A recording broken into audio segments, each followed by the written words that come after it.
L'idée est toute jeune, c'est une start-up que j'ai créée en janvier 2015. Et dans cette usine, on fabrique à partir de la canne à sucre des bouteilles, des pots, des flacons, des bouchons qui sont entièrement compostables. C'est une expérience de plus de 20 ans, c'est-à-dire j'ai commencé dans les années 2000 à partir de l'amidon de maïs à faire des essais. On avait des résultats intéressants, mais le problème du maïs, c'est que ça vient plutôt des États-Unis, c'est OGM, ça consomme beaucoup d'eau et c'est un aliment de base.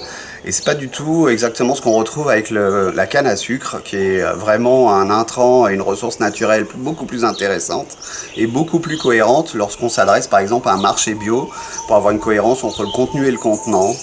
Donc à partir de cette expérience où j'ai travaillé avec des grands industriels pour mettre au point plus de 3 ou 4 000 emballages dans le secteur de l'agroalimentaire, j'ai réussi à me connecter avec des partenaires industriels pour mettre au point ces formulations et ces recettes. C'est toute jeune, c'est une start-up que j'ai créée en janvier 2015. Et dans cette usine, on fabrique à partir de la canne à sucre des bouteilles, des pots, des flacons, des bouchons qui sont entièrement compostables, donc issus du végétal. Donc au départ de la création de la société, on a fabriqué des bouteilles traditionnelles pour générer du chiffre d'affaires. Et pendant la période de recherche et développement, à partir de la canne à sucre, on a évolué, c'est-à-dire qu'on est passé d'une production de 80% de PET à 20% de végétal. En 2018, on était plutôt à 80% de végétal et 20% de flacons traditionnels. Et l'objectif de 2019, avant de la fin de l'année, c'est qu'on élimine totalement les flacons standards et qu'on fasse que des bouteilles végétales. Alors au niveau du coût, on a quelques centimes en plus par rapport à une bouteille traditionnelle. Un exemple d'une petite bouteille en PET qui va peut-être coûter vide 10 centimes. Nous, on va la vendre plutôt 13. Donc on a effectivement un surcoût, mais qui peut être absorbé de différentes manières, puisqu'en termes de communication, c'est vraiment un point hyper positif. Et c'est un produit écologique.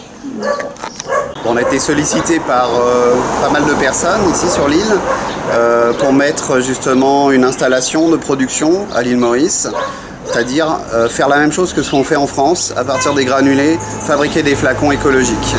Donc l'idée, c'est de remplacer ces bouteilles en PET qui sont une source de pollution.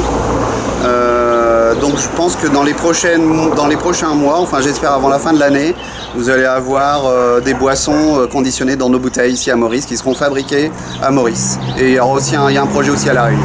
Alors en fait, pendant 2 ans, on a lancé un programme de recherche et développement pour mettre au point à partir de la canne à sucre un granulé qui va permettre de fabriquer ces récipients. Et l'avantage de ces granulés, c'est qu'il peut passer dans notre usine, dans nos process de fabrication, pour qu'il soit à la fin entièrement compostable et que nos flacons soient compostables. Donc plein d'avantages, c'est-à-dire qu'on a tous les avantages d'un emballage et d'un flacon plastique traditionnel et l'avantage aussi d'un flacon en verre, c'est-à-dire qu'on a un produit qui est léger, facile à transporter, incassable, transparent. Et en plus, en fin de vie, il est non toxique pour l'environnement parce que comme il est compostable, en fait, on est obligé d'analyser l'écotoxicité. Et donc si on le perd dans la nature, il n'y aura pas de relargage de molécules toxiques. Finalement, de la canne à sucre, on travaille aussi sur le coproduit de la canne. Donc on essaye de valoriser en fait ce qui n'est pas utilisé dans la canne à sucre. Et on va voir une première transformation sur place. Donc on travaille aujourd'hui plutôt sur le secteur de l'Inde. On va fabriquer un premier granulé. Ce granulé-là, on va ensuite le transformer en réaction chimique dans un laboratoire en France. Et ensuite, il y a plusieurs étapes pour passer du granulé optimisé, donc ce nouveau granulé qu'on a mis au point, en flacon par exemple, ou en bouchon. Alors si on parle d'une bouteille, on va d'abord passer ce granulé dans une presse injectée. On va fabriquer des préformes, c'est classiquement ce que l'on fait pour fabriquer une bouteille en PET par exemple. Et ces préformes ensuite on va les faire chauffer dans une souffleuse et ça va passer dans un carrousel de chauffe, dans un moule. Et une fois soufflé à haute pression, ça va prendre la forme du moule et donc fabriquer une bouteille